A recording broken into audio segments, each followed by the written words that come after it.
Hi Sarah, how are you? I'm great, thank you, Louise. How are you? I'm great, thank you. So we've done a video before talking about pelvic floors Yeah. and how we need more education and more discussion going on. But another lovely subject that you mentioned to me before is menstruation and our periods, our cycles, and so we thought we're going to get on here because we want to talk, we want to start discussion, get some collaboration going. So Sarah, talk to me about periods and how is it working within your own community with regards to periods? Gosh, periods, like where to start? I mean, education, lack of, really, in families, in communities, in schools, just everywhere. That I think, is it a woman's body? You start menstruating in your early teens mostly. That's a long time that you're going to be having a monthly cycle repeatedly, and it's so important, and it's such an indicator of our health. Is it the fifth or the sixth pillar of health? It's kind of acknowledged by, but sorry, sixth vital sign.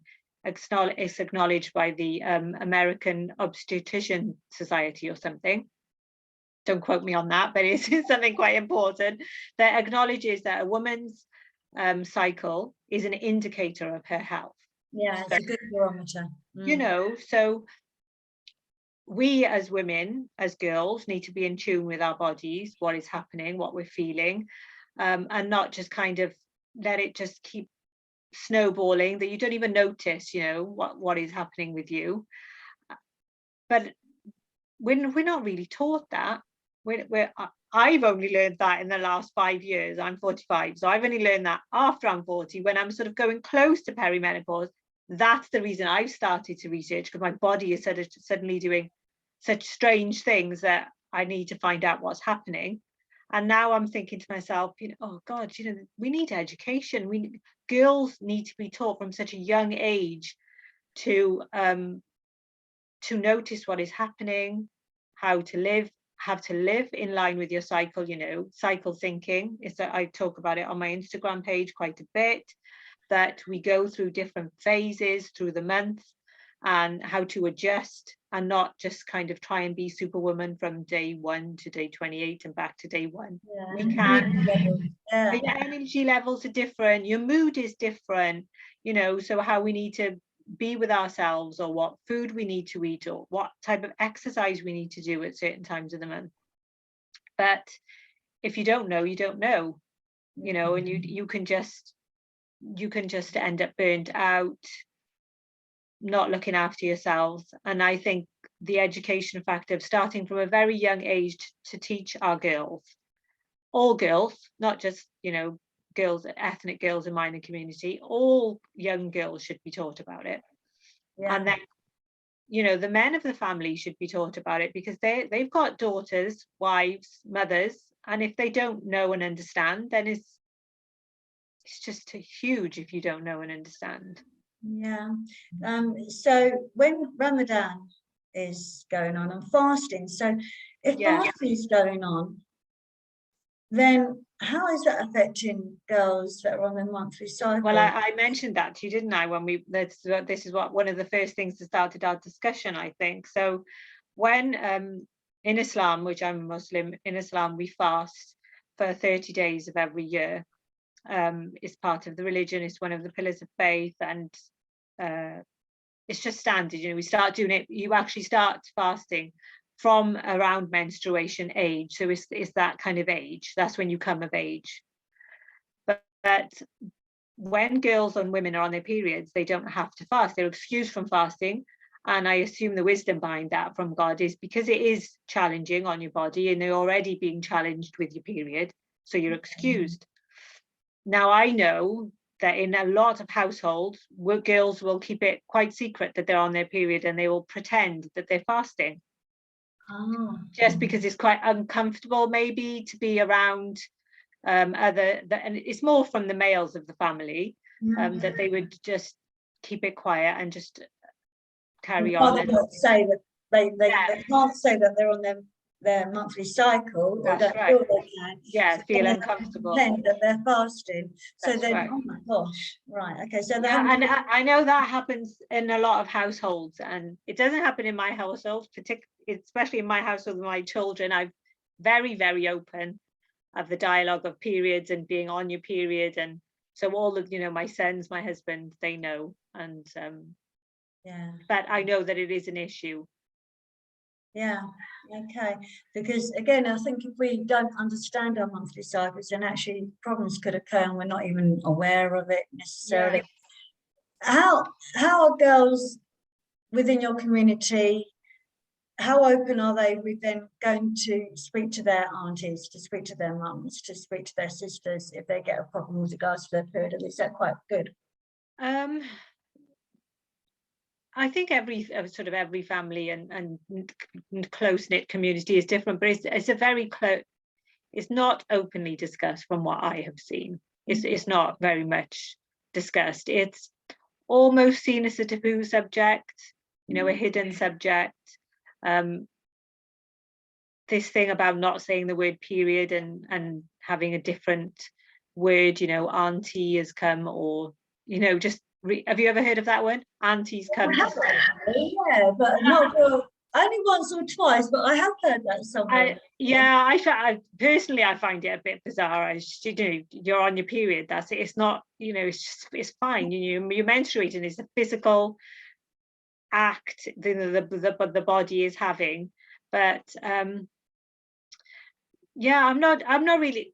I don't really know why that is there and how far it goes back. I assume it's because it's to do with the reproductive cycle and reproductive areas of the body, the private parts of the body, that it's just become very hidden and shameful. But there's no reason, no rhyme or reason why it should be like that. Religiously, it's not like that. Religiously, in the periods were discussed and the issues surrounding it were discussed. So I think it's just happened as part of culture, just possibly a negative part of culture, which then impacts on girls and women. And if you're having to hide your period and you're feeling uncomfortable, unwell, or you're in pain, or your mood is affected, it's happening every month. So it's not just going to be a one-off, that it can be just pushed to the side. So I think all communities, all individuals, all families, that we've all heard stories, haven't we? When somebody will say, "Oh, when I had my period, I didn't even know what that was." Yeah, didn't know, and obviously that could be very scary as well, because that is like blood. yeah, what's happening here? And then you got other families where it's sort of like really, really, really open, which again is also really, really good, because then it's there isn't, when you bleed and you make a mess on your sheets, or you got blood on your knickers and things, and it's always like, or you leave blood in the toilet and don't realize. yeah. So, and we do need to get over blood, don't we? Everybody needs to get over blood.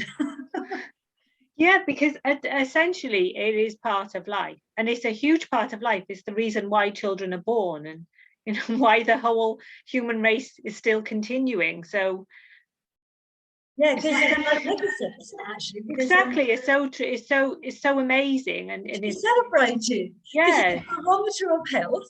exactly. And it means that then the reproductive system is working well as well. Yeah. So and it's designed, I'm religious, so I believe it's designed, it's designed by God, and it's designed in such an amazing way, how a woman's body works on a monthly basis, and how, with regards to, say, cycle syncing. So when you're on your period, when your body is going to be challenged and you're not going to feel so good, potentially. I know some people are totally fine. I'm very challenged when it's my period week, very challenged physically, emotionally. I can be drained. So, the cycle syncing attitude toward it is, you just like relax your lifestyle a little bit, you take it easy, you just like introvert a little bit, have some more time on the sofa, Be and kinder to yourself. you be kinder to yourself. And potentially that can be a bit difficult to do if you're not telling people around you that you're on your period, because they're just going to think, well, what's wrong with her today or this week, you know? So if you've got openness and dialogue with people around you, with the men in the home, then it's much easier to have that kind of Yeah. openness. Yeah, because I've got 5 boys, and yes, I will have my period products out, and quite happily say it's the time of the month, or they might say, oh, I reckon it's her time of the month. But it's like you say, when it's open, then there's going to be more understanding for the stuff, isn't there? Yes. And also, And we don't have to hide things, do we? you don't have to hide things, but I think potentially it could cause issues, health issues, because if you're hiding it, you're not discussing it, you don't know what's normal then, because you're not discussing it with anybody. So, you know, well, let's say, for example, for a lot of my life, I had very, very heavy periods. I never really discussed it with anybody because I just assumed that that's what everybody's periods were like. So now if there was open discussion, you know, and now how I feel like I continuously discuss, so my girls know exactly what is normal or what is not normal, and that there's an issue. So I could have potentially sought help a lot earlier than I did. So I suffered for a lot of my life with heavy periods, with iron deficiency, you know, headache, just so lack of energy. And I feel upset when I think about it, because I think, oh, well, for all those years, I could have potentially felt better. But I didn't seek help because I really didn't think it was, I just assumed everybody felt that way. And as you're talking, I'm thinking within the school age, how, you know, we need sanitary products available. And I know there's things being put in place. And yes, you know, public toilets, are there sanitary products available, or restaurants, or in the workplace, you know, because we know, again, with menstruation, you know, it's at the latter part of our life as well, of our years, when we are coming up to that perimenopause, how difficult the monthly cycle can be, massively difficult there, flooding, and you know, scared to stand up, because, you know, this isn't for all women. I've been okay, but I know so many of my friends that will say, you know, I'll go to then stand up and then gush. Or I'm changing every half an hour, or I'm at work and I can't get to the toilet regularly enough, or I need to get to the toilet. It's embarrassing having to keep leaving the office to yet more time, because people kind of think you're skiving. Oh, she's having another break, is she? Yeah. Actually, it's all about trying to sort yourself out. I did have a time, actually. I remember now. Actually, oh, this was well embarrassing. But I'm not kind of the girl that kind of gets embarrassed too much. But it could have been really embarrassing. I had leggings on, my workout leggings, and I was about to take a yoga class, and literally the class was just about to start. There's everyone in the studio. This is only a few months ago, and as I bent down to pick something up, I could see that I'd only put my tampon in half an hour previously, and suddenly it was all showing through my leggings down my leg. Oh, and I gosh. thought, yeah, what am I going to do? What am I going to do? And I kind of sort of like penguined out.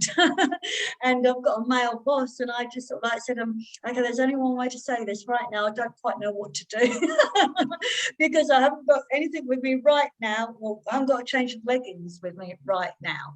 And it's like that whole thing of like, I've got to take that class. But, you know, we sorted it out. He found his wife's leggings. He went and got me some leggings, and I stood teaching the class on the first, it was a double class, so I stood teaching with my legs quite close together and done lots of arm movement to then sort myself out after. But I was able to just say I had to, and I was able to. Yeah. Not everybody is going to be able to. Yeah, not everybody's going to be able to, and they're not going to feel the ease and the comfortableness. They're just going to feel awkward, and it's not a dialogue they have with anybody close to them. So how are they going to have it with anybody else, you know? Because it just feels embarrassing. It feels, and to not speak about it. And I just think that needs to change. That there's no need for that uncomfortableness and that embarrassment. It's natural. It's a monthly process. Girls should know about it, women should know about it, the men in their lives should know about it, and then it wouldn't be an issue, would it? Then if there was any health issues, any health problems, if somebody wasn't well, if there was something deeper, it's so easily not easily fixed, but you can at least access the help then. Yeah, definitely. Is there anything else that you want to add to that, my darling?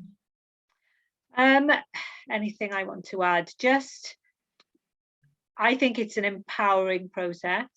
I think women should feel empowered by their bodies rather than embarrassed, and they should learn as much as they can about their own bodies, and it doesn't have to be difficult. Social media these days is obviously, look in the right places, you know, for good information, but look at my page. And I know I'm not pushing my page for any, but it's an interest I have. I love it. I think it's fantastic. And I've tried to do a few posts to highlight how you can help your body, help your emotions, to just make the process easier and more streamlined. Yeah, sure. Yeah, and there's also many different products out there, and I'm kind of digressing slightly. You know, we've got the cups that you can use. Yes, that's right. There's cups that you can use. Yeah. There's also there's Natural Care. They've got a product. I'll have one of them here probably. Where is it? Oh, there you go. Natural Care. They're purely organic. And they, so if you're thinking of the environment and also skin issues, then with Natural Care, it's completely organic and completely biodegradable. Wow. So yeah, you can even put them on your compost heap. No plastics, or perfumes, and also Fab Little Bag. I love Fab Little Bag. They share menstrual health as well, education. Because again, of disposing menstruation products. The seas, the drains. So again, environmental. So Fab Little Bag, they're on Instagram. I love them. And then pants as well, the period pants. I love. Yes, I know. I was shopping the other day before Christmas, and I was in Victoria's Secrets, and they had them in there. I was quite impressed. Oh, okay, yeah, because I remember buying some period pants for my girlfriend and I, just knowing this whole menopausal thing coming up, and yeah, I've got those, and they are great when it's not just when you're full on your period, but when you're leading up to it or coming towards the end. That's just a great insurance as well. Or to wear them if you've got that flooding going on, because then you can have your regular protection, and then you've got the period pants. And we're not just talking about big knickers here. We're talking about the actually cold, you know. The blood for you, and a significant amount as well. So I definitely think that there's many different products out there. I'm not going to particularly mention any product out there. Just have a look and try them. Oh, my darling, well, thank you. We will be talking again. We're going to be talking pregnancy and postnatal health and rehab. But for now, please, thank you. Thank you. It's my pleasure. Always lovely chatting. Thank you.